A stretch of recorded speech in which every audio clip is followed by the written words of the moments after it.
When driving to a family reunion, my husband turned pale and urgently whispered, "Turn the car around now."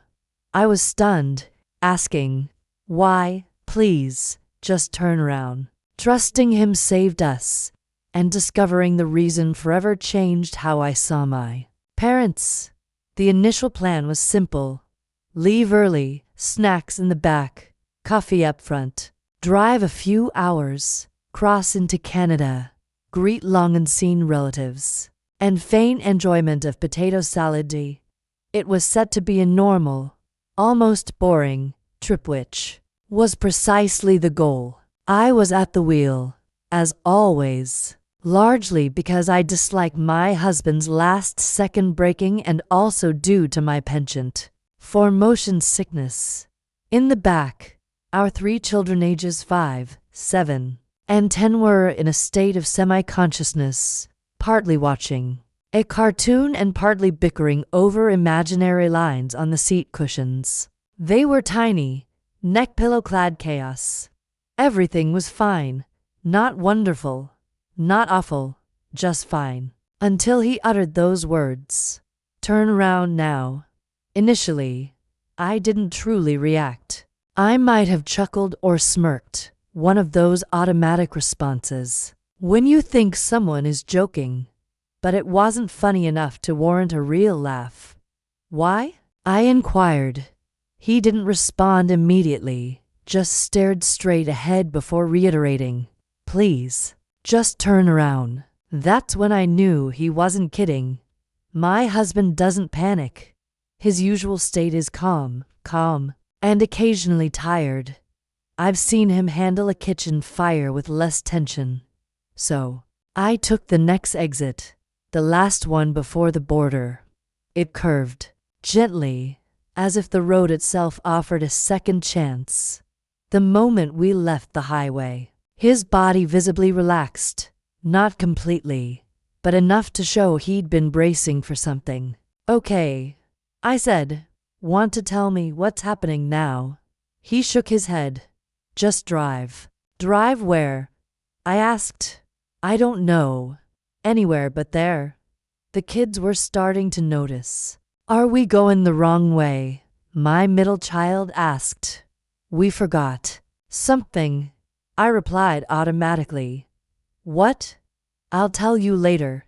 The youngest piped up. "Is it snacks?" I didn't answer. My husband remained silent for a long time. We drove in quiet, perhaps 20 minutes or more, just miles of trees and a heavy sense of guilt pressing on my neck. Then he said, "Take the next turn off." It led to nowhere, a narrow, unmarked access road with no apparent purpose. One of those places you only find when you're lost or on the verge of it. I pulled over. He unbuckled his seatbelt. "Stay here." He got out and walked to the back of the car. I couldn't see anything from my position, so I just waited. My hands were sweating, and my heartbeat was doing something strange, fast and heavy, as if it knew something I didn't. After a minute, the trunk closed. He returned to my window. "Can you come out?" "Why?" "I need you to see it." He didn't sound angry or scared, just exhausted and very, very certain. I got out. He walked me to the car's rear and opened the trunk. He said nothing, simply pointed. I looked, and then I forgot how to breathe. I wasn't scared yet. Fear was still coming. What I felt in that moment was something slower, heavier, like falling through the floor of my own life. I didn't touch it. I didn't need to. I just knew we were one wrong choice away from losing everything. The ironic part is that I genuinely believed I was the responsible one in the family, not in a tax-paying, sunscreen-wearing sense, though those two, but in thinking I could be the stable one, the one who didn't erupt, disappear, or lie for fun, the one who tried. The one who offered help when she could and set boundaries when she couldn't. But looking back now, truly looking, I see that being the responsible one in my family was like being the designated driver at a demolition derby. They didn't want help. They wanted cover. And for years, I provided it. It started in my childhood. My parents subscribed to the idea that living well was about image, not money. Image. If you appeared successful, seemed generous, had perfectly strung Christmas lights, and 5 types of mustard in your fridge, then you were doing okay. It didn't matter if credit cards were maxed out or if the gas was cut off one winter. We were doing okay. That was the script. Stick to it or be rewritten. There were years when things were tight. I remember cereal for dinner and one parent or the other suddenly working late most nights, which I later understood meant they didn't want us to know they couldn't afford things. But there were also years of prosperity. New car, new TV, new patio furniture no one ever used. Money came and went like the weather. What never changed was the spending. I once asked my dad why we didn't save more when times were good. He said, "You don't need to save if you know how to hustle." I was 8. My sister inherited all of this. The hustle, the shine, the magnetic pull of someone who can light up a room while subtly eroding your self-respect. She was the favorite. That wasn't a secret, not even an unpleasant one, just a truth. They liked her more. They understood her. She was like them. I wasn't. I was boring. That's what they called me, sometimes even to my face. Boring, uptight, to serious. My mom once told me, in the middle of Thanksgiving dinner, that my problem was I mistook discipline for personality. The wild part is, I believed them. Because when you grow up in that kind of house, you start to think the only way to earn love is to stay useful, clean, and reasonable. So that's what I did. I became the responsible one. They'd call when they needed help with insurance claims or school applications, or when my sister lost another job and someone needed to bridge the gap. I gave what I could. Not too much. Just enough to keep things from completely falling apart. Just enough to avoid being the bad guy. Even when they made it painful. Even when they framed every no as selfishness. I still gave because they were my parents. Because it felt easier than the alternative. Then, things changed. This was about 4 months before the trip. My sister's son, my nephew, was struggling in school. Bullied. They claimed, not fitting in, anxious, withdrawn. They'd had him evaluated, and a therapist apparently recommended a smaller environment. They'd found a private school very exclusive, very expensive, and, in their words, life-changing. They couldn't afford it, of course, but had managed conditional acceptance if they paid a deposit. They just needed help, just a little bit. To secure it. They'd pay me back, naturally. My stomach dropped the moment those words left their mouths. It wasn't that I didn't care. I did. And that was the worst part. I liked the kid. I wanted good things for him. But I also recognized this pattern. I knew how it started and how it ended. I said, no. I said it gently, like one would to someone holding a glass knife. I can't pay for private school. I have 3 kids of my own. We don't do private school. I'm sorry. They didn't yell. They just became quiet, cold. My mom said, of course, I forgot. You have rules. Then we didn't speak for a while, until the reunion came up. Suddenly, everything was cheerful again. They were thrilled to see us. They'd figured things out. The school, the reunion, the drive. It was all working out. I didn't ask how. I told myself it wasn't my business. They asked if we'd be willing to take an extra bag in our car. Their car was too full. And we had the SUV. Sure, I said. Just let me know. That was a few days before the trip. Then, on the morning we were leaving, as we packed, my dad handed me the red duffel bag. Won't fit in ours, he said. Just this one. I took it without thinking, simply tossing it in with our luggage, the kids' backpacks, and a cooler full of juice boxes. I didn't even unzip it. I didn't wonder why they were suddenly so relaxed. I didn't stop to ask why the people who struggled to pay for school, groceries, and gas, and who had guilt-tripped me for not helping, were suddenly fine. They smiled as we backed out of the driveway, waving as if they didn't have a care in the world. I remember thinking for a second, weird. They seem really happy for once. I didn't dwell on it then. Just another bag. Just another trip. Just another family mess I wanted no part of. Perhaps I should have asked more questions. Perhaps I was too naive.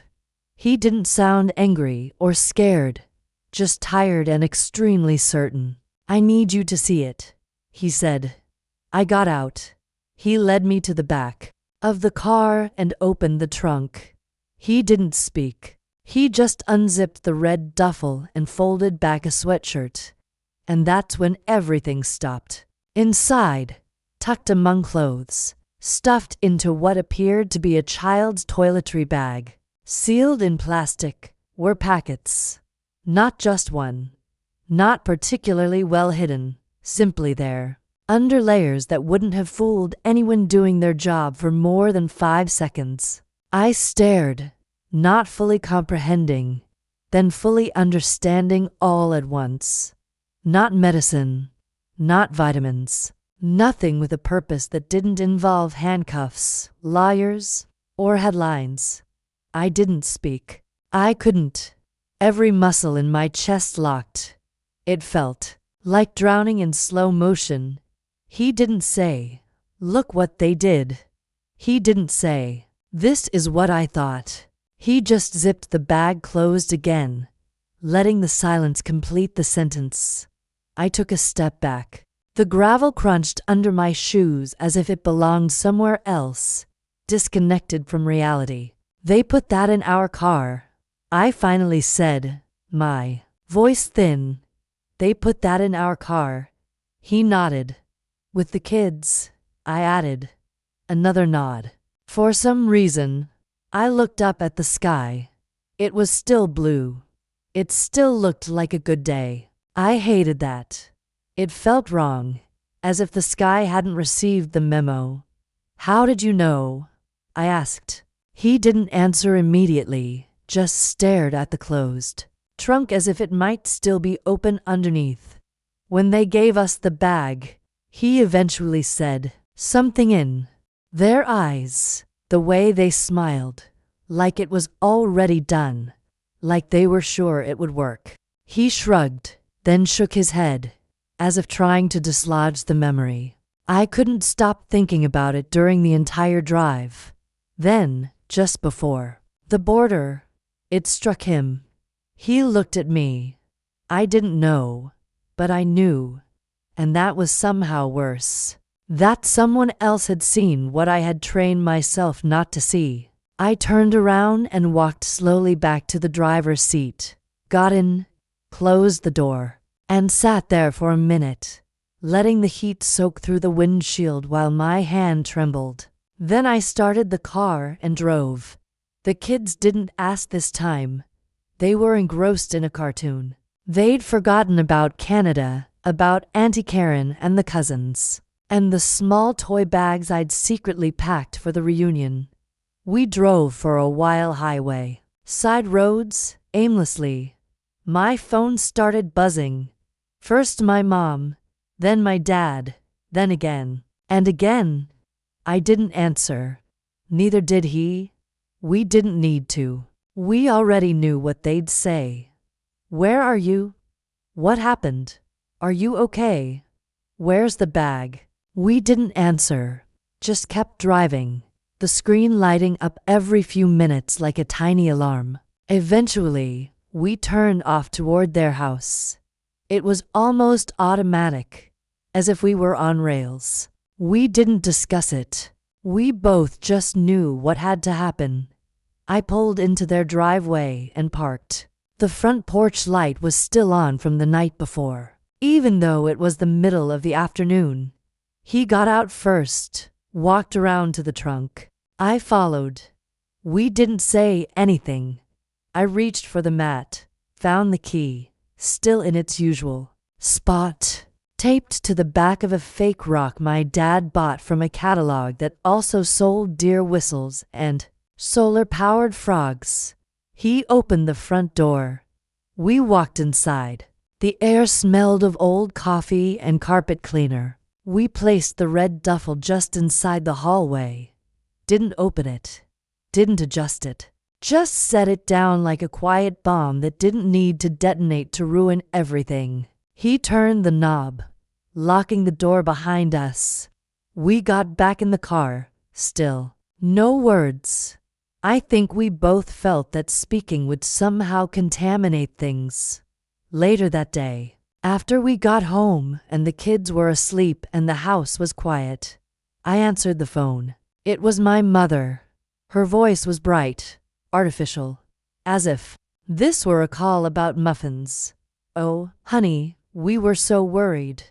We didn't know what happened. You just disappeared." I said nothing. "Is everything okay?" Still nothing. "Where's the bag?" I let that hang for a second. Then I said, "We dropped it off at your house." A pause. "If it was that important," I added, "maybe you should have taken it yourself." Her voice didn't change, but I heard it, the catch. That flicker of recognition that told me she knew exactly what I meant and that I knew exactly what she'd done. She didn't say anything. Neither did I, and then I said, "We're not doing this. Don't call again." I hung up. That was it. No screaming, no final speech. Just a line drawn and a door shut. And that should have been the end. But it wasn't. Not yet. They appeared on a Wednesday. No warning, no text, just the doorbell ringing, as if they were delivering muffins instead of guilt. I knew it was them before I even checked. There's a particular pressure that emanates from a front door, like a bad odor or static in the air, especially when it's people who believe they've done nothing wrong. I opened the door just enough to step outside and firmly closed it behind me. My parents stood there as if they hadn't just tried to blow up my life with a smile and a duffel bag. My mom offered a tight, practiced grin, the kind that's supposed to look warm but doesn't reach the eyes. "We wanted to check in," she said, as if we were in a group chat and I'd just missed a brunch invitation. My dad added, "We thought maybe we could clear the air." I said nothing, just crossed my arms and waited. My mom hesitated, then said, "We didn't know how much you understood." There it was, the tell. They knew. I knew. They just didn't know how much I'd let myself believe. I tilted my head. "You mean the bag?" Neither of them answered, which was answer enough. "You put it in our trunk," I said, "with your grandchildren in the back seat." My mom swallowed. "We didn't think it would be a big deal. It wasn't going to be anything," my dad said, trying to keep his voice even. "Just something to help with the debt. That's all." "We were desperate," my mom added. "You wouldn't help." There it was again. The fallback excuse. The one-size-fits-all defense. "You wouldn't help." As if this were merely a response to my lack of generosity. As if their betrayal was a natural consequence of my boundaries. I didn't yell. I didn't cry. "You didn't just betray me," I said. "You risked our lives." Neither of them spoke. "You risked your daughter, your son-in-law, your grandchildren." My dad shifted his weight. My mom blinked as if trying to cry but couldn't quite summon the tears. "We're done," I said. "Don't call. Don't come here. You don't get to see the kids. This is over." She opened her mouth. I could already hear it forming the classic, "You're being dramatic. Or maybe you'll cool off." Instead, she just said, "You'll come around. You always do." I turned, walked back inside, and locked the door behind me. And for the first time in a long time, I didn't wonder if she was right. 3 days later, I showed up at the school to pick up the kids.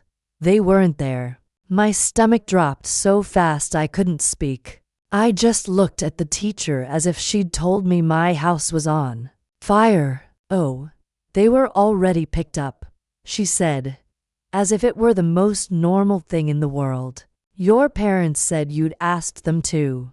I don't remember driving. I remember being in the car and the sound of the engine, but nothing in between. They were at my parents' house.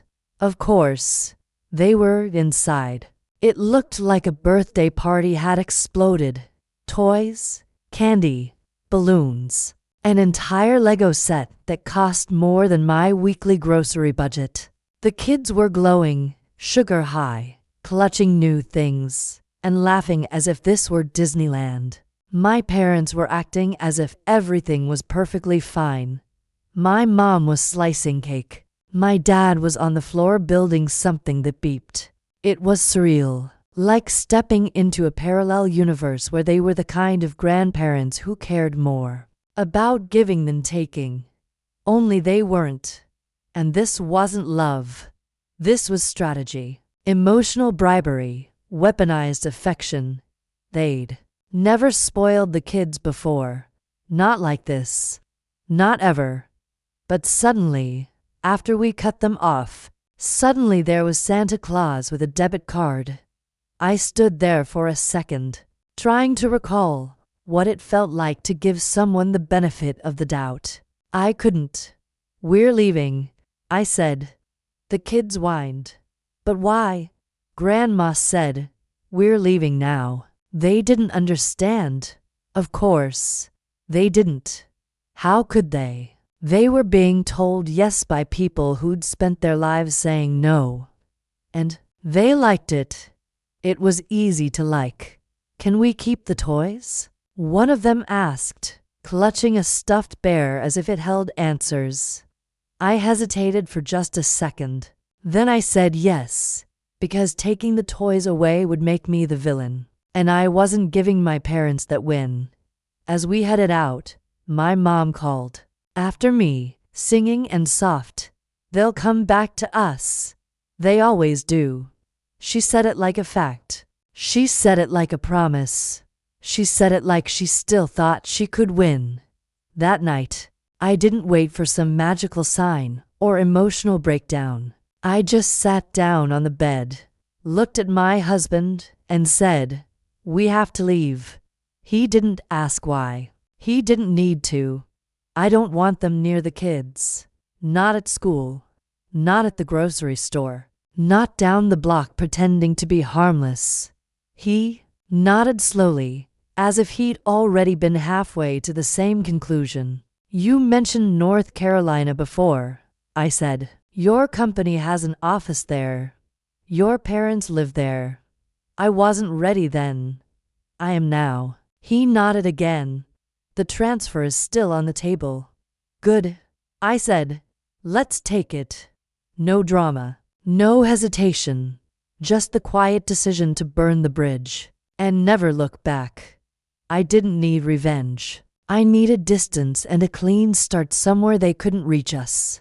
Fast forward a few months later, we were in North Carolina. The mountains were beautiful. The air smelled of pine and fresh starts. The kids were in new schools. His parents warm, grounded, drama-free, lived 20 minutes away and genuinely wanted to help. We didn't tell anyone where we went. We blocked numbers, disappeared. Not in the dramatic storming off to find yourself kind of way, but in the we deserve peace kind of way. One day, my phone rang from an unknown number. I let it go to voicemail. Later, I listened. It was a cousin, one I barely spoke to. "Hey, your mom says she doesn't know where you are. She's really upset. Said you just cut off contact. I don't know what's going on, but family matters." I deleted the message. Didn't call back, didn't explain. Because by then, the only thing I cared about was this. We were safe. We were free. We didn't disappear. We escaped. It was about 6 months later. New state, new school, new routines. I'd almost gotten used to not checking my phone with dread. The quiet wasn't comfortable yet, but it was no longer terrifying, just still. And then I got an email from my sister. Subject line: emergency, please read. I stared at it for a while. I considered deleting it unread. I considered marking it as spam. Instead, I opened it. It was long, frantic, poorly punctuated. The gist: our parents had been arrested again. This time, not for being stupid, though that was still part of it, but for actually doing the thing they almost let us get arrested for. They tried to smuggle something across the border themselves. No middlemen, no family scapegoats, just a trunk full of product and to people in their 60s who still thought rules were suggestions. They were caught, obviously. The email ended with a plea. They need help. They need money for a lawyer. This is serious. You have to put the past aside and show up. Your family. I read that line 3 times. Then I hit reply. All I wrote was, and I did show up once. I'm not doing it again. And I meant it. I didn't hear anything else for a while. I didn't need to. But eventually, word found its way back to me, as it always does. Cousins talk. Family trees have rot. But the roots are deep. They were charged with possession with intent to distribute, and attempting to cross an international border with controlled substances. A few pounds. Enough for intent, not enough for headlines. They took a plea deal. 4 years each. Not life-changing, but not nothing either. Enough time to sit with what they'd done, if they were capable of that, which honestly I doubt. The part of me that used to flinch when people mentioned second chances is quiet now. We have a life here. It's not perfect, but it's ours. The kids laugh more. My husband sleeps better, and I haven't had to translate guilt into silence in a very long time. As for the rest of it, I don't regret the boundary. Not for a second. Did I go too far or not far enough? Let me know in the comments. And if you're new here, hit subscribe.